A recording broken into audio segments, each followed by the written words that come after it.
Oh, baby. Oh, man. What a game. What a game. The job's not done. The job is not done. But we can be happy, and we should feel happy with how this team dominated in tonight's game. This feels good. But again, the job's not done. You got to go out there and produce. But I will say this, before we dive into everything, okay, about this game, make sure you like, make sure you subscribe, hit the bell icon as well. My name is Jason Joseph. This is Play-by-Play with JJ. I want to just get that housekeeping stuff out of the way. And, yeah, man, I appreciate you all for being on here. Make sure that you join the Discord server, too, down below. We're going to be taking your calls in just a little bit. So if you have something to say about the Sixers, make sure that you come on and join the Discord server. The link is down below in the description area. And I'll get you on and you can have a conversation with me and let me know what your thoughts were about this game. All right, man, the Sixers won. They took the bull by the horn. They came out poised. They came out calm, cool, collective, and they got the job done. They literally sucked the whole living life out of every single Boston fan at TD Garden, and I love it. I love it. And I couldn't be happier with how they played, okay? This was the best team performance that we have seen in a playoff game from a Sixers team in a very long time, okay? Tyrese Maxey, 30 points today. A 30-point burger for Tyrese Maxey. And the funny part about it is that I said that if the Sixers were going to win the series, I even said this, that they were going to need contributions from James Harden and Joel Embiid and that they were going to have to wheel them to victory. Tyrese Maxey comes in and he just shoots so well from three. He makes 6 threes. And he was just feeling it. And James Harden didn't even have to go into Houston form. You know, he played really well, Tyrese Maxey. And I didn't see it coming. This dude is 22 years old, and putting all that pressure on him at such a young age to a guy that wasn't even looked upon as a top 3 pick in his draft class, that's a lot of pressure. And I'm telling you right now, I've been saying this for a really long time, but this dude is going to be a star. He is really going to be a star. And just imagine, like, when he's 25, 26, 27 years old, the steps that he is going to take from these experiences, man, it is like the sky is the limit for this kid. He is so much fun to watch. He was explosive tonight, okay? They were pulling double teams at James Harden and Joel Embiid, and that opened up the floor for Maxey. And he came out there with a little bit more poise. He had the hot hand, and James Harden was like, well, wait a second. I don't have to go into Houston James Harden form. Like, let me just feed the hot hand. And it worked. It was sensational. Okay, Tobias Harris. Let me get to him really quickly. Okay, Toby, I thought played really well on both ends of the floor. Doc Rivers said after the game, and I put it down, he said that, quote, if Harris and Maxey aren't getting shots, that tells me that the ball is not moving. And I agree with him in so many different ways because that means that James Harden and Joel Embiid are taking a lot of shots, and if the shots aren't falling, you got to get everybody else involved. And I thought that the Sixers just played a very great brand of basketball tonight. They were spreading out the shots. Okay, Embiid had 33 points. Tobias Harris played really well. He was very efficient. He got more shot attempts off, and it was more catch-and-shoot threes that he was making. Tyrese Maxey was getting the ball a little bit. So everybody was getting their touches. And on top of that, there was a lot of ball movement. They came out, they set the tone, they out-rebounded the Boston Celtics. They beat them at their own game, on their home court, in Game 6, or Game 5. Sorry, I'm getting a little bit ahead of myself. I can't wait for Game 6. That'll be on Thursday. And, of course, we'll be calling now Play-by-Play with JJ. But before we do that, we have to finish talking about this game. Why am I getting ahead of myself? What am I doing with my life? Come on, JJ. Come on. But Tobias Harris tonight was incredible. And Tyrese Maxey, man, the sky is the limit for him. He is fun to watch, and it was so good to see him, fresh and go out there and just make his shots. They looked pure. Like, he can do this.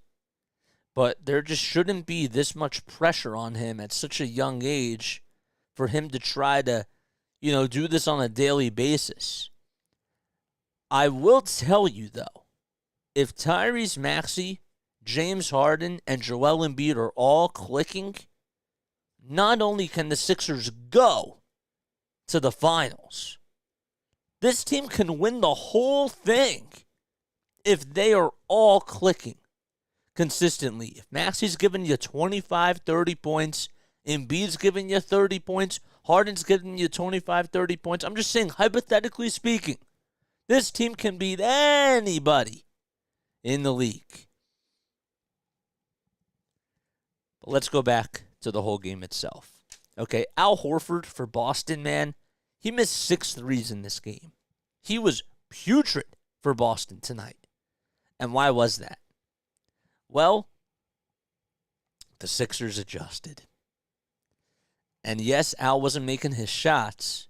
However, Joel was making him really, really work down low, and Horford was getting foul calls on him. So when Horford's complaining and he's fouling Joel Embiid because there's only so much that you can do to stop him when he's fully healthy, and he looks like he's healthy, man, that's going to take a toll on you. And he was not hitting the shots. Everything looked out of rhythm. And the Sixers did a very good job because Joel Embiid was making them pay and stealing his lunch money as well.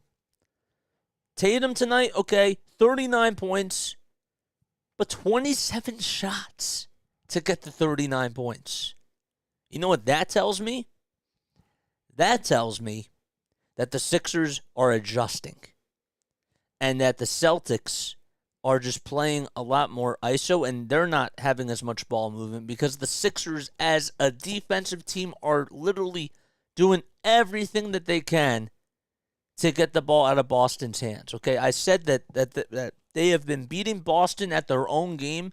Just look at the rebounds tonight. Okay, the Sixers out-rebounded the Celtics 49-36. They did. They were fighting for the loose balls.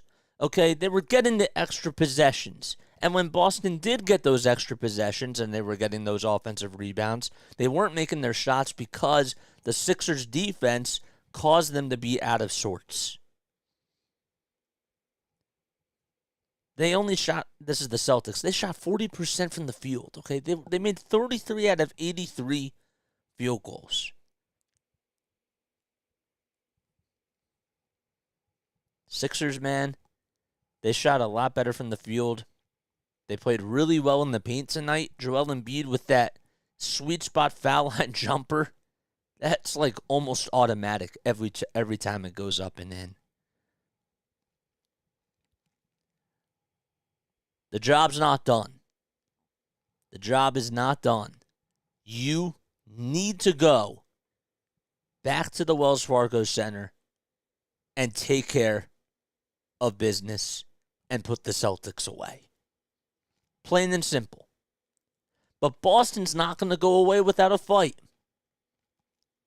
Boston is going to literally fight till the very bitter end, so you better be ready. And the one thing I liked about tonight is that after the game was over, there was no celebrating. Nothing like that. Everybody went back into the locker room with focus, with hunger, with an eagerness edge to them. Because they know that the job is not done. And that's why you got to win 4 out of 7. That's exactly why. Danuel House Jr., okay. Let me tell you something, man. I've been tough on Doc Rivers.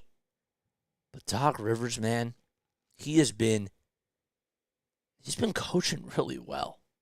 I have to tell you that. Okay, I talk about, I question about the practices and all that sort of stuff. But, man, he said tonight, you have to match athleticism. He listened to me. In what world? That's why he went with Danuel House Jr. tonight, because he knew. He said that that Danuel House Jr. wasn't even going to be a choice in this rotation tonight. But they went to a 9-man rotation, and they put Danuel House Jr. out there just to match their athleticism. And this man got you 10 points. He was making great defensive plays. He was shooting the ball really well. He played good defense on Tatum, and he made a big impact.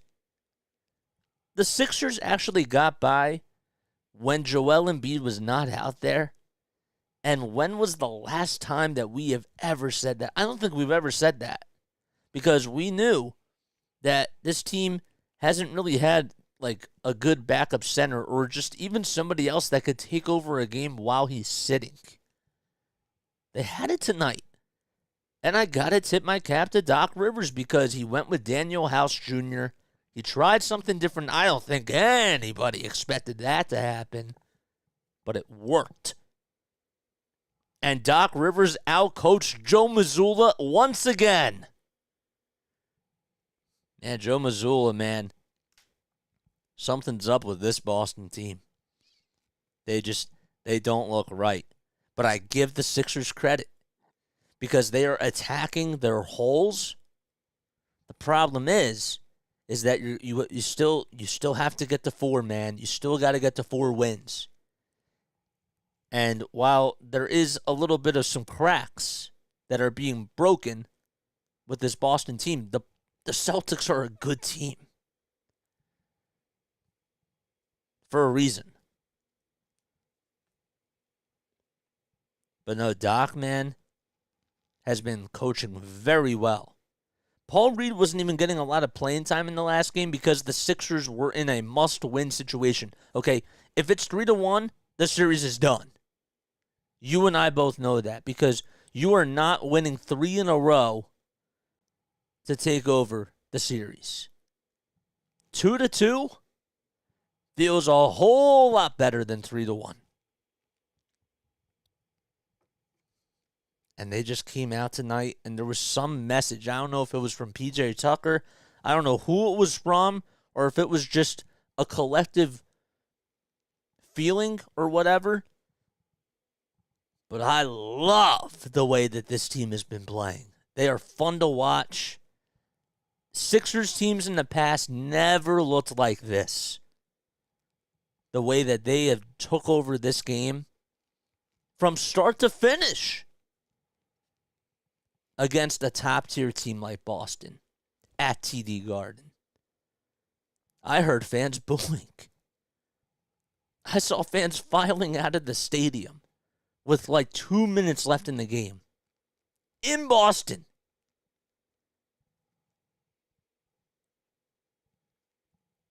I even had a buddy of mine, in this group chat that I'm in, said to me, like, after Game 3, he's like, who in this chat actually does believe that the Sixers are going to win the series?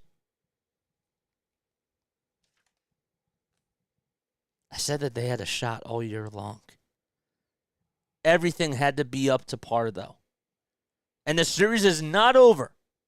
It's not over. I still am saying Sixers in 7. However,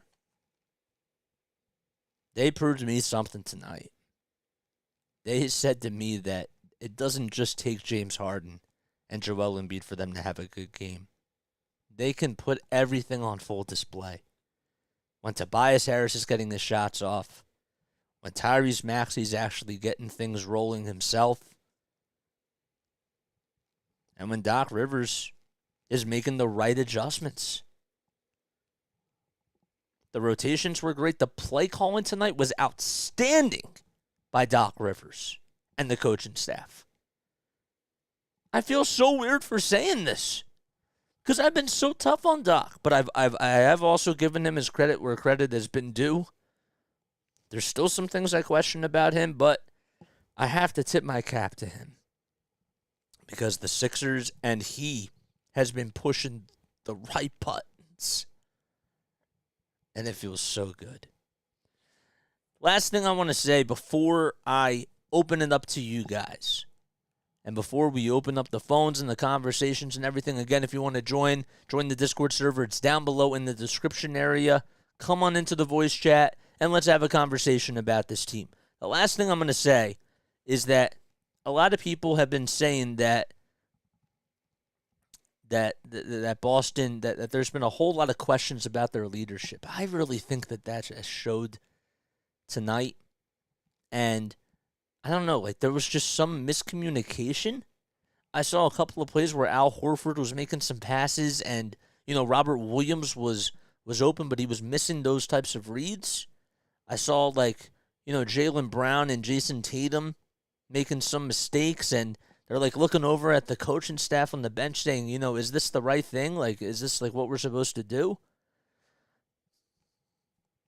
I do question their leadership, but I also know that when they put it all together too, they have a really good team. So the series is not over. There's a reason why you got to win 4 out of a best of 7. Whoever gets the 4 first wins. But Boston has their backs against the wall, and I do not expect Boston to just flat out die. I expect them to go out there and give everything that they possibly can at the Sixers arena, at the Wells Fargo Center. And the Sixers better be ready, okay, because the job's not done. Win the game. Take it on your home court, and let's go to the Eastern Conference Finals for the first time in 22 years. Then we can feel satisfied and really good. But you should also feel good about this win too. That's how you should feel. But don't be satisfied until they get the job done. My dad always said to me,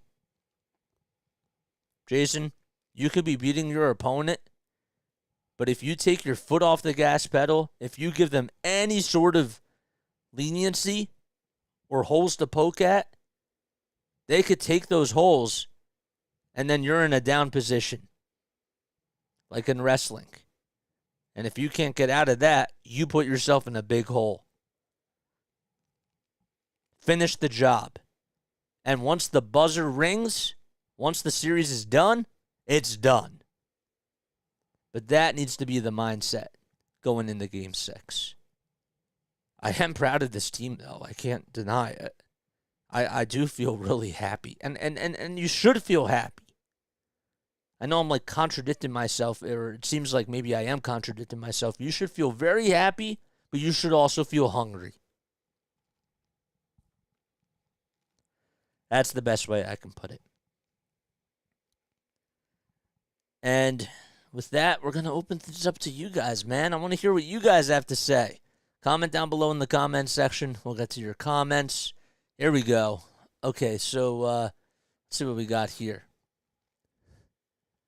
Oh, baby, what a night. Mike, thanks for coming on here, man. I appreciate you for doing this, dude. What a night is correct. And I think that the best way to just put it is that the Sixers, they won a pivotal game. And not only that, but they're in control of their own destiny now. They are. I feel like, and maybe I'm making a little bit of a stretch here.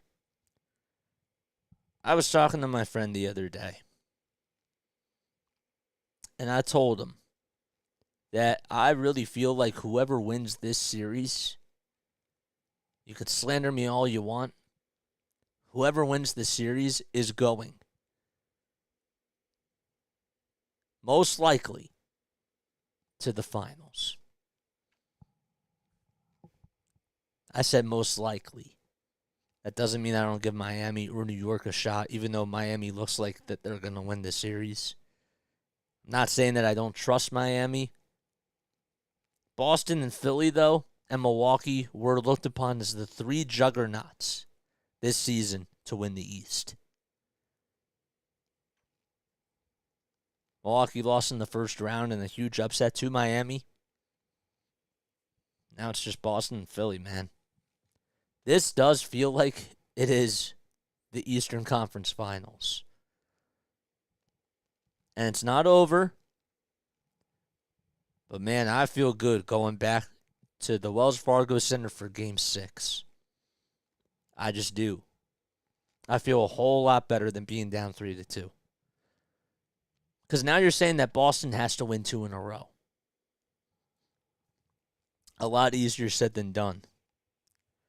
The Sixers as a whole tonight, the one thing that actually really stood out to me wasn't just the fact that they were diving for loose balls, but I got to tell you, the one thing I just didn't expect. I didn't expect Tobias Harris to, be as much of a contributor as he was. Along with Tyrese Maxey, too. There's just something about that just tells me that they can beat anybody. And I've said that all season long, but when you see it for yourself in this series, and in this game specifically, play out the way that it did, the eye test just tells you something else. And it gives it a whole new flavor. That's awesome.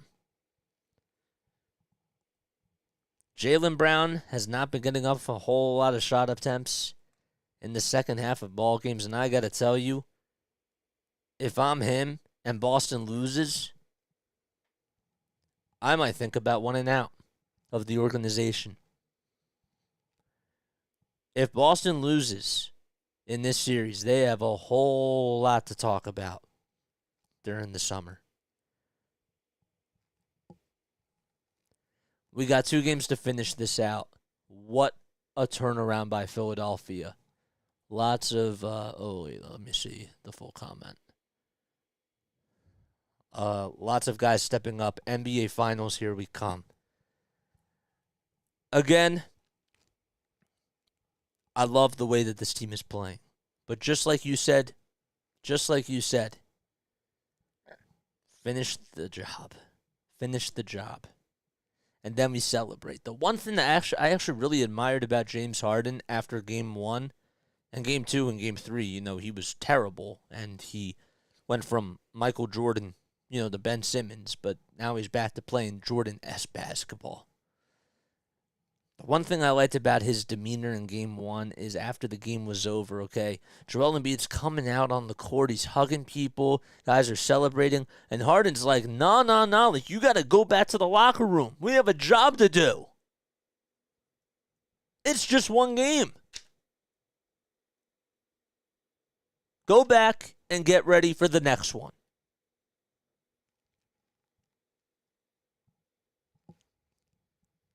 It's awesome. It is great. And I cannot wait to see this team play on Thursday. Am I a little bit nervous? I am. Okay. But even seeing how Thursday's game plays out, it might not leave a good taste in my mouth.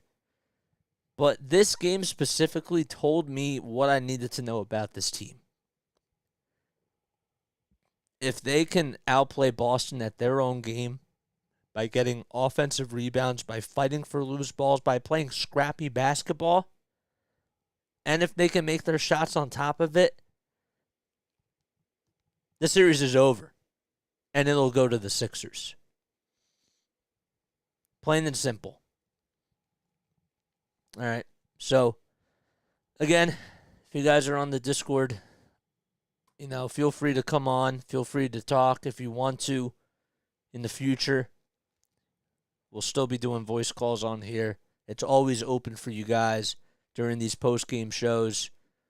We'll probably come back on for a Game 6 pregame show before Game 6 happens. I don't know. We'll have to wait and see how everything's going. Maybe I might do it tomorrow. I have no idea. But I will tell you that Game 6 is going to be fun, man. I'm excited, and we'll be back, obviously, calling it on play-by-play with JJ. And I can't wait to see you all then, man. Those Sixers, baby. All right, let's go, baby.